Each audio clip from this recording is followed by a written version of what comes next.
जय श्री श्याम दोस्तों, आज हम आपके सामने एक बहुत ही सुंदर बातचीत लेके आए हैं।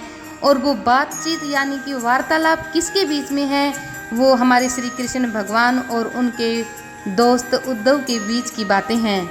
तो उद्धव जी बचपन से ही सारथी के रूप में श्री कृष्ण जी की सेवा में रहे, किंतु उन्होंने श्री कृष्ण जी से कभी न तो कोई इच्छा जताई और न ही कोई वरदान मांगा। जब श्री कृष्ण भगवान जी अपने अवतार काल को पूर्ण कर गोलोक जाने को तैयार हुए, तब उन्होंने उद्धव को अपने पास बुलाया और कहा, हे प्रिय उद्धव, मेरे इस अवतार काल में अनेक लोगों ने मुझसे वरदान मांगे या प्राप्त किए, किंतु तुमने कभी कुछ नहीं मांगा। अब कुछ मांगो, मैं तुम्हें देना चाहता हूँ। तुम्हारा भला करके मुझे भी बहुत संतुष्टि मिलेगी। उद्धव ने इसके बाद भी स्वयं के लिए कुछ भी नहीं मांगा। वे तो केवल उन शंकाओं का समाधान चाहते थे जो उनके मन में श्री कृष्ण जी की शिक्षाओं और उनके कर्तव्य को देखकर उठ रही थी। तब उद्धव जी श्री कृष्ण भगवान से पूछते हैं कि हे भगवान, महाभारत के घटनाक्रम में अनेक बातें मैं नहीं समझ पाया। आपके उपदेश अलग रहे, जबकि आपका व्यक्तिगत जीवन कुछ अलग तरह का दिखता रहा। क्या आप मुझे इसका कारण समझाकर मेरी ज्ञान पिपासा को या मेरी जिज्ञासा को शांत करेंगे? तब श्री कृष्ण भगवान जी कहते हैं, उद्धव, मैंने कुरुक्षेत्र के युद्ध क्षेत्र में अर्जुन से जो कुछ कहा था वह श्री भगवत गीता थी, लेकिन आज जो कुछ तुम जानना चाहते हो और मैं उसका जो तुम्हें उत्तर दूंगा वह उद्धव गीता होगी या उद्धव गीता के रूप में मानी जाएगी। इसी कारण मैं तुम्हें यह अवसर दे रहा हूँ और तुम्हारे मन में जितने भी सवाल है तुम मुझसे बेझिझक पूछ सकते हो। उद्धव ने पूछना शुरू किया कि हे भगवान, सबसे पहले मुझे सिर्फ यह बताओ कि सच्चा मित्र कौन होता है?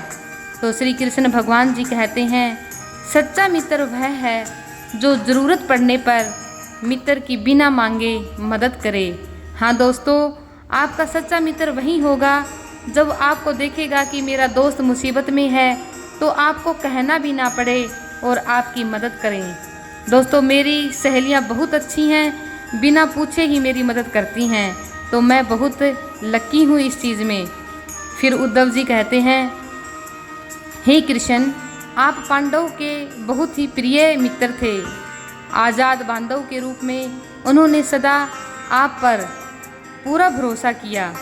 कृष्ण, आप महान ज्ञानी हो, आप भूत वर्तमान व भविष्य के भी ज्ञाता हो, किंतु आपने सच्चे मित्र की जो परिभाषा दी है, क्या आपको नहीं लगता कि आपने उस परिभाषा के अनुसार कोई कार्य नहीं किया? आपने धर्मराज युधिष्ठिर को जुआ खेलने से क्यों नहीं रोका? चलो ठीक है, आपने उन्हें नहीं रोका, लेकिन आपने भाग्य को भी धर्मराज के पक्ष में भी नहीं मोड़ा। आप चाहते तो युधिष्ठिर जीत सकते थे। आप कम से कम उन्हें धन, राज्य और यहाँ तक कि खुद को हारने के बाद तो रोक सकते थे। उसके बाद जब उन्होंने अपने भाइयों को दांव पर लगाना शुरू किया, तब तो आप सभा कक्ष में पहुँच सकते थे। आपने वह भी नहीं किया।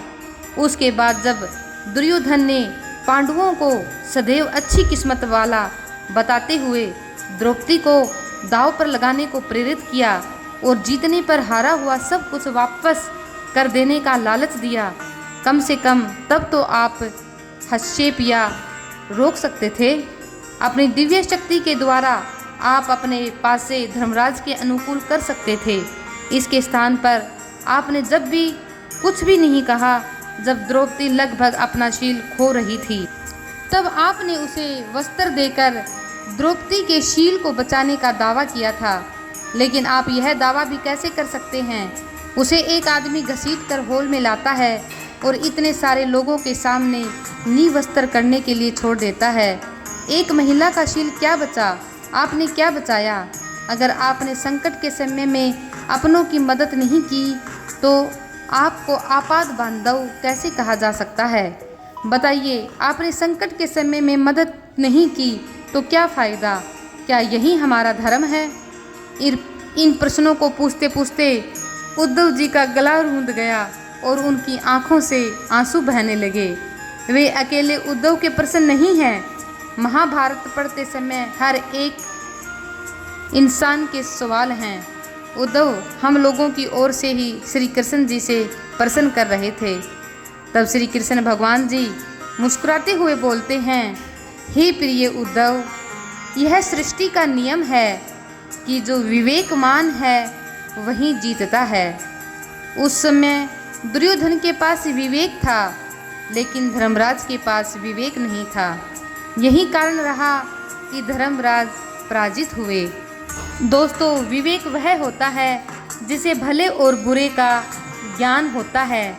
उस समय धर्मराज युधिष्ठिर के पास विवेक नहीं था, यानी कि उन्होंने भले और बुरे का ज्ञान लिया ही नहीं और अपना जुआ खेलने में वो व्यस्त हो गए। इसलिए धर्मराज युधिष्ठिर की हार हुई। उसके बाद उद्धव को यह बात समझ में आ गई, परंतु उद्धव जी को हैरान और परेशान देखकर श्री कृष्ण जी भगवान आगे बोले, हे उद्धव, दुर्योधन के पास जुआ खेलने के लिए पैसा और धन तो बहुत था, लेकिन उसे पासों का खेल खेलना ही नहीं आता था। इसलिए उसने अपने मामा शकुनी का ध्रुत क्रीड़ा के लिए उपयोग किया। यही विवेक है, यानी कि उसे उस समय भले और बुरे की पहचान थी कि मेरे लिए भला और बुरा क्या है। धर्मराज भी इसी प्रकार सोच सकते थे और अपने चचेरे भाई से पेशकश कर सकते थे कि उनकी तरफ से मैं खेलूँगा। ज़रा विचार करो कि अगर शकुनी और मैं खेलते तो कौन जीतता। दोस्तों, यहाँ मैं खेलने का मतलब होता है कि श्री कृष्ण भगवान के लिए युधिष्ठिर जी बोल सकते थे कि मेरी तरफ से श्री कृष्ण भगवान जी खेलेंगे। पासे के अंक उसके अनुसार आते या फिर मेरे अनुसार, चलो इस बात को भी जाने दो। उन्होंने मुझे खेल में शामिल ही नहीं किया, इस बात के लिए उन्हें माफ़ किया जा सकता है, लेकिन उन्होंने अपना विवेक वहाँ पूरी तरह से खो दिया, यानी कि उनका विवेक वहाँ बिल्कुल जीरो हो गया या शून्य हो गया जब उन्होंने मुझसे यह प्रार्थना की कि मैं जब तक सभा कक्ष में ना जाऊं, जब तक कि मुझे बुलाया ना जाए। यानी कि युधिष्ठिर जी ने श्री कृष्ण भगवान जी से प्रार्थना की कि जब तक युधिष्ठिर जी भगवान श्री कृष्ण को अंदर ना बुलाए सभा कक्ष में जहाँ जुए का खेल चल रहा था, और उन्होंने प्रार्थना की कि जब तक युधिष्ठिर जी सभा कक्ष में ना बुलाएं भगवान श्री कृष्ण जी अंदर नहीं जा सकेंगे, क्योंकि वे अपने दुर्भाग्य से खेल मुझसे छुपकर खेलना चाहते थे। वे नहीं चाहते थे कि मुझे मालूम पड़े कि वे जुआ खेल रहे हैं, यानी कि वो मुझसे छुपकर खेलना चाहते थे।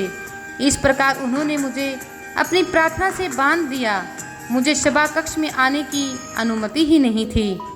इसके बाद मैं भी कक्ष के बाहर इंतज़ार कर रहा था कि कब मुझे कोई मुझे बुलाता। भीम, अर्जुन, नकुल और सहदेव सब मुझे भूल गए। बस सब अपने भाग्य और दुर्योधन को कोसते रहे। अपने भाई के आदेश पर जब दुशासन ने द्रौपदी को बाल पकड़कर घसीटता हुआ सभा कक्ष में लाया, तो द्रौपदी अपने सामर्थ्य के अनुसार उनसे जूझती रही। तब भी उसने मुझे नहीं पुकारा। उसकी बुद्धि तब जागृत हुई जब दुशासन ने उसे निवस्त्र करना प्रारंभ किया, जब उसने स्वयं पर निर्भरता छोड़कर हरि हरि अभयम कृष्णा अभयम, हरि हरि अभयम कृष्णा अभयम की गुहार लगाई।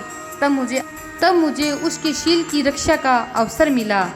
जैसे ही द्रौपदी ने मुझे पुकारा, मैं एकदम पहुंच गया। मैंने बिल्कुल अविलंब नहीं किया, यानी कि मैंने बिल्कुल देर नहीं की। अब इस स्थिति में उद्धव, मेरी गलती बताओ कहाँ है। दोस्तों, इस बात का यह मतलब हुआ कि जब हम में संकट पड़ता है तो हमें बचने की कोशिश भी करनी चाहिए और भगवान का नाम भी लेना चाहिए, क्योंकि भगवान भी उन्हीं की मदद करते हैं जो अपनी मदद करना जानते हैं। भगवान उन्हीं के पास आते हैं जो कोशिशों से जूझते हैं और भगवान को पुकारते हैं। दोस्तों, उद्धव गीता पार्ट 2 का इंतज़ार करें जल्दी से, और इस वीडियो को इतना लाइक और शेयर करें कि सब भगवान श्री कृष्ण की बातों को सुन सकें कि हमारे श्री कृष्ण भगवान उन्हीं की मदद करते हैं जो उनको पुकारते हैं, जो उनको पल पल हमेशा याद रखते हैं और जो अपनी मदद करना खुद जानते हैं। तो दूसरे पार्ट के इंतज़ार में लाइक शेयर और सब्सक्राइब ज़रूर करें। जय हिंद, जय भारत।